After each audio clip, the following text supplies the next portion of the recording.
Hi guys, I'm Dan, this is Kai, and we are the directors at Crescent Mortgages. So if you're a first-time buyer or home mover hoping to purchase a property, then this is the place to start. We're going to be clearly explaining the process and how everything works to make sure you're in the strongest position to get a mortgage and to start your property search. And make sure you stay tuned until the end, because we're going to be giving you a really important bonus tip that everyone needs to be aware of.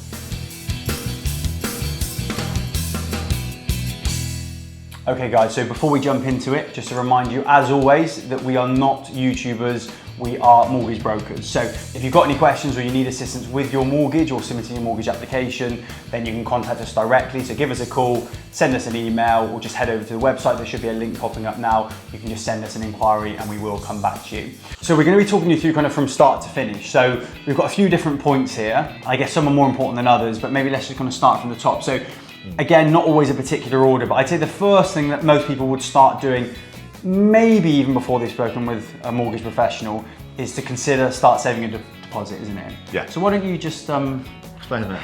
Yeah. Okay. You're going to need a deposit. Most people probably know that, probably even you do watching this now, that you'll need a deposit when you buy a property. How much will vary quite drastically depending on where you are, but the minimum generally is 5% of the property value. More than that will just make things easier. Without going into loads of detail, 5% or more. I should just touch on really quickly, we do have other videos that kind of touch on the similar topics to this in much more detail. But today it's kind of a little bit more, we're just going to touch on the important bits, just in case you don't have half an hour spare, because who does these days? Not listening to us now. Yeah. But yeah, once you've got your deposit, or at least close to saving up as much deposit as you need, that's about it to take you into really the next step, I guess. Realistically, until you've got kind of a decent chunk of a deposit saved, you're probably not going to be able to start the process. Although you can still speak to a mortgage professional if you want, just to find out how far away you are. But like Kai said, you can come up with a 5% deposit, but not every lender accepts that. So with every 5% more you put down, things do start to look better and better. But we appreciate that a huge deposit isn't possible for a lot of people. I guess once you're maybe underway with that, then the next stage, we would argue, as far as the first part of the process, is probably the most important. And it's speaking to a mortgage professional. We would advise a mortgage broker. You can speak to your bank, but obviously that is just one lender with one set of criteria and one set of products. If you speak to a mortgage broker, they have access to kind of mostly the whole market. So there's more lenders to choose from. What the mortgage broker, in terms of what they're going to do, they will normally have an initial consultation with you, and a lot will be covered in that consultation, won't it? So they're going to take some basic information from you, and at that point, the mortgage broker will basically start to give you advice and kind of piece together the puzzle of what's going to be achievable, and if you can start looking for properties, and when you can start looking for properties. They'll take some basic information from you around kind of what you earn, income, outgoings, do you have kids, current circumstances, and then they'll basically tell you, hopefully, yes, you can get a mortgage. And if so, how much you can borrow. So as you can imagine, your income and your outgoings will determine the maximum that lenders will be willing to give you. Once they've had that conversation, they will also provide a agreement in principle. Well done. I wasn't sure if you were just it's fine.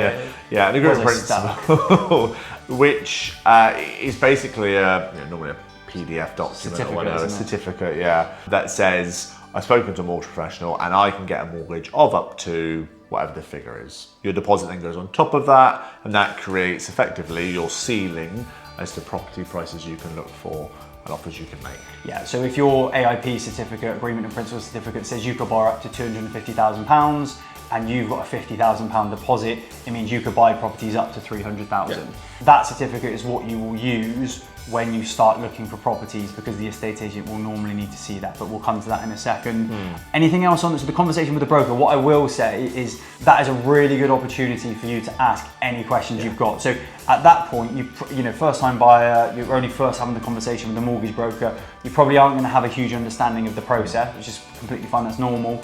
So if you have any questions about the mortgage process, interest rates, the mortgage broker's service, how the application process works, any of that, as far as we're concerned, a decent broker should be able to answer all your questions at that stage. Obviously, within reason, there are some finer details which they'll probably want you to wait until you found a property, because otherwise you're using hypothetical figures. But generally, they should be able to cover any kind of answers and questions that you need to go through to kind of make sure that you're comfortable and reassured that now is the right time for you to start looking for a property. Providing that the broker has been able to send you a certificate, so they're happy that right now you could get a mortgage, and providing that you have your deposit saved, then in theory, well, more than theory, in practicality, you could go and start looking for a property as soon as you're ready. Yeah. And that, I guess, is that the next part of the process? I would say so, yeah. Yeah. Yeah, once you know you've got your money saved for a deposit, or at least most of it, you know what you can buy for, what you can't buy for, what your limits are. Yeah. So when you get onto Rightmove or Zoopla or wherever it is you're looking for property, and set your limits and start enjoying it. You don't have to start looking straight away, but if you've got that certificate and you've got your deposit, you can start looking for properties as soon as you're ready. The property search varies in length. It might be that you go and fall in love with the first property that you've seen. It might be that you have to view 10, 15 properties and it takes months and months and months until you find somewhere. Bear in mind, once you do find a property that you like, you still have to make an offer on the property normally through the estate agent, and obviously your offer may not always be approved or agreed.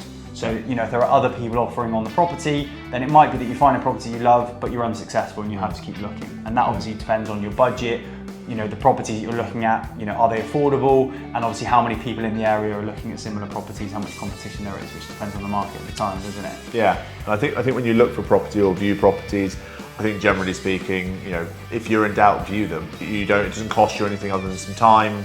And even if you don't like a property, you might learn a little bit about when you're viewing, how to feel like you're viewing in the right way. There isn't a right or wrong way to do it. How to feel comfortable speaking with estate agents. Sometimes that can be a bit daunting for some people. Yeah, it can be a bit confrontational almost if you're asking how to get money off. We actually made, I think it was only kind of a 10 or so minute video on basically on this specifically, so on viewing properties, offering on properties, negotiating on properties. So that is actually really, really helpful if you are at the point where you're going to start looking. So again, links should be popping up on the screen now. So when you're ready, have a little look at that one, and that will hopefully give you a bit more confidence when you start viewing properties. Once we have kind of touched on it, once you found the property that you love, and you've kind of gone through, you maybe looked at the property a few times, you're happy that it's within budget, then you make an offer on a property through the estate agent. They pass that on to the seller. The seller might agree it straight away, they might try and negotiate, it's all very normal. And once it's been verbally agreed and they're happy to accept the offer that you've made, that's when the mortgage process starts. Now what I would say is, up until the point where we've got to now, you as the client will probably have a bit more involvement, won't they? We need you to kind of save your deposit, you're going to be having conversations with the broker, you're going to be physically looking for properties, you have to do most of that on your own. Once your offer's been accepted, the next part of the process, you will obviously have involvement and you'll be kind of kept in the loop, but your mortgage broker, solicitor, other parties will probably have a bit more involvement and you might take a little bit more of a back step. Yeah, it's just kind of where everyone else starts to take the reins a little bit. Yeah. So once the offer's been accepted, that is when we start the mortgage process. So that's when you submit the mortgage application. Until then, we can obviously discuss mortgages, but we won't actually get the process underway until the offer's been accepted by the seller on the property. Once the mortgage process is underway, so do you want to just touch on a little bit about what will happen once they've made the successful offer? Well, I guess the first thing to do is get back in touch with whoever you're looking for your mortgage. So if that's your mortgage broker you had a really good conversation with a week ago, months ago, just get in touch with them and they will talk you through the process. But really it's now about figuring out what you need from this mortgage. Yeah, so what are you talking through, kind of what if they contact us, if we're acting on their behalf, so if you got, what we would do? Yeah, if you got back in touch, we would then arrange another call or meeting or whatever it is with you, and we'd start talking about what you need. What do we need out of this? So we'd go through, we don't need to go through all the information again, we'd already have your income, your expenditure, etc. on file, but we start asking for a few things. We'd ask for documents, so it might be pay slips, it might be self-employed documents for those that are self-employed, bank statements, proof of deposit, things like that. We're also then going to start talking about type of mortgages, so fixed rates, variable rates, how long, fixing for 2 years, 5 years, pros and cons, mortgage terms, all these little specifics, how much you actually need to borrow. Get all of that ready and start preparing a recommendation for which lender we think is best for you. And that's a phone call, and then possibly one more after that, depending on how you like to communicate with people. Yeah. And then kind of simultaneously with that process, you will also need to find a solicitor. So probably the two most important parts of the buying process are obviously your mortgage broker, getting the mortgage approved, and your solicitor. They have a really, really important role in the process, don't they? They're going to be the ones overseeing the purchase, overseeing the legal side, communicating with the seller's solicitor, and ultimately getting you to the point where you can get the keys and move into the property. Once you've had those conversations, within a kind of a day or two maybe of having your offer accepted, We want to be in a position where you are submitting your mortgage application after your broker's talked you through the different lenders and different mortgage options, and you've kind of narrowed down what your preference is, and instructing your solicitor. So the legal work and the mortgage application will kind of move forward simultaneously. The mortgage is normally agreed relatively quickly, isn't it? Could be agreed within a week, 2 weeks, 3 weeks. Could be more, could be less, but somewhere around that with a decent fast lender. It's the legal work that takes longest, isn't it? So the entire process from when you find the property to when you get the keys could take about 4 months, can be a bit more, can be a bit less, but I'd say that's kind of a pretty good idea. And that most of that is the legal work, isn't it? It is, yeah, it is. And even if you've got the best solicitor around, you've gone really quickly, your broker, if everything you're in's gone perfectly, the other side might not. They might come for a cheap solicitor that's really slow. So some things are just out of our hands, out of your hands. So that the process kind of realistically does take time. Even if everyone was ridiculously quick and then there were no hurdles, it would be very unusual to see a purchase go through in less than 2 months, wouldn't it? Yeah, that's normally best case scenario. If really clean, everything goes perfect. As we've said, from that point, so when the mortgage process and the legal process are underway, you won't have as much involvement because your mortgage broker will be kind of dealing with the mortgage lender for you. They'll be sending documents, they'll be answering questions, they'll be resolving potential issues along the way. They'll only they'll only concern you with that if they really need to. The idea of a mortgage broker is to kind of take away as much of the work and stress from you as possible. And then the solicitor, don't be alarmed if you don't hear from the solicitor for weeks and weeks and weeks throughout the process. They're just doing their work in the background. Most solicitors are not going to send you daily or weekly updates, are they? No. Obviously, it varies. If you pay a lot of money for a Rolls-Royce solicitor, you might get more updates. But for a lot of people, that isn't necessary, is it? No. The 3 or 4 month process. Particularly at the start. At the start, things go quite slowly, and as it gets closer to the end, you'll find you probably have more dialogue with the solicitor as you're getting closer to that line. So once the mortgage is kind of fully approved and the legal work is pretty much complete, we haven't missed anything, have we? When you check the notes, Valuations? But we weren't going to go into that, don't think. No, that's within the mortgage process, which we've touched on in another video, so that's fine. You can obviously throughout the process, you can organise a private survey as well, which again we've touched on in other videos. It's not a mandatory part of the process, but once that's all agreed and the solicitors have confirmed that all of the legal work is done, they will then prepare you for an exchange date, which is when you sign the contract and the seller signs the contract to legally commit to the sale. And at that point, you're kind of legally committed. If you were to pull out at that point, you're probably in breach of contract, and the same with the seller. And then normally a few days, a week, maybe give or take, after exchange is completion, isn't it? And that's when you get the keys and you become the legal owner and you can move into the property as soon as you're ready. I think that's kind of, again, there are other videos where we go into more detail, but we just want to slightly, I mean, how long do you think we've been going now? We're dragging out again?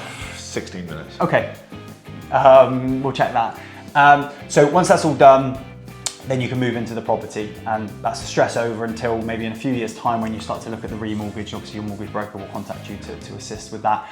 Bonus tip. So we did promise a bonus tip. Now, to be honest, this is something that your mortgage broker will discuss with you. Probably they should. We will. I mean, if they don't, that's crazy, really, isn't it? Yeah. They'll touch on it when you're first looking for a property, and they'll definitely discuss it once you've found a property and you're applying for the mortgage, because it is something that needs to be decided. And it's your mortgage term. So it's how long you spread out the entire mortgage balance. Now, this is important. I guess the main reason this is important is because it's one of the only ways that you as the client can manipulate what your mortgage payment will be.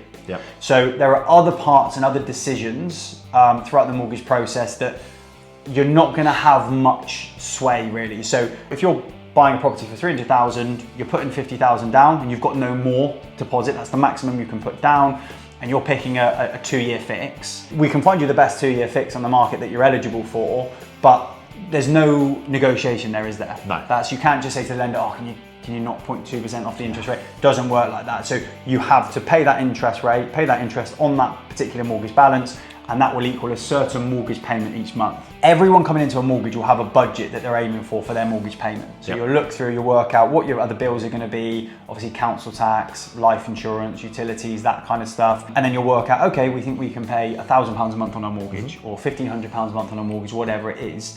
Now, you can play around with that figure using the mortgage term. Yes. So, like I say, that's how long you spread out the mortgage balance. In terms of the kind of the common mortgage terms. I mean, a lot of people come in thinking 25 years is quite common, although this day and age with increasing... It's been a long time since that's felt yeah, normal. it's normally a bit higher, isn't it? Yeah, it used to be 25 years. Most people now seem to default anywhere from 35 to 40. And this is what, we're 25? Yeah. Yeah.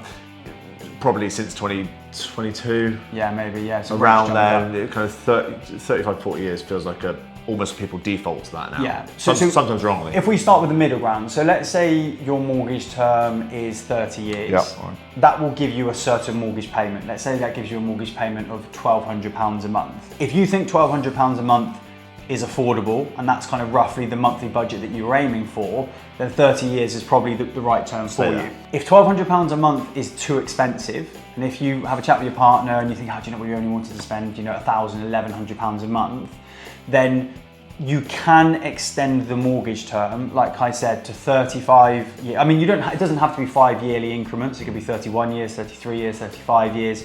Some lenders will even go up to 40 years, although that is generally the maximum. Yeah. And by extending that mortgage term, it will reduce your mortgage payment. And your mortgage broker can give you a few different options to kind of show you what your mortgage payment will be, and you can pick the term that suits you. Changing the mortgage term is not going to change the lender, it's not going to change the scheme, it's not going to change the interest rate. All it will do is change your monthly payment because of how long you're spreading out the debt. Yep. However, the only downside to extending the mortgage term, yes, it looks more attractive because your mortgage payments are lower, but you will ultimately pay more interest because you have your mortgage over a longer period, and you'll have a mortgage to an older age. So there is a catch to extending the term. What a lot of people do is start with a longer term just to keep your payments down to start with, and you're not committed to that. You can always reduce that term or overpay on the mortgage from the start to clear the mortgage quicker. So there is flexibility to clear it quicker, even if you want to start with a longer term. Yeah. And I guess just to finish the example, if 1,200 was the payment, but actually you thought 1,500 is what our budget was, then you can come down in term to 25 years or 20 years. Yeah. As a default, the shorter the term, the better. Yeah. So if you can squeeze the term down, brilliant. But if you can't, it isn't then fixed, as Dan said, at 30, 35, 40 years. It doesn't have to stay there. It might be you settle and change that over time. But get it to your budget. When you say the shorter the term, the better. Which obviously there are other factors within your life, but in terms of financially, purely you save more money in interest. the amount of interest you pay, the shorter the term, the less interest you'll pay overall, and your mortgage will be cleared at a younger age, which obviously isn't a bad thing for anyone, is it? So have that conversation with your broker. They'll give you a few options. You might want to just commit to a short term where you have high payments but you get it cleared as quickly as you can. You might want a longer term with smaller payments just to take the pressure off for the first few years of your mortgage. You can always overpay and clear it quicker. So really, really important one, but your mortgage broker will talk you through that. I think that's everything. I thought you forgot something. No, I don't think so. Well, probably. But guys, thanks for watching. Like I say, if you have any questions, you can get in touch, and we'll see you next time. Thanks a lot.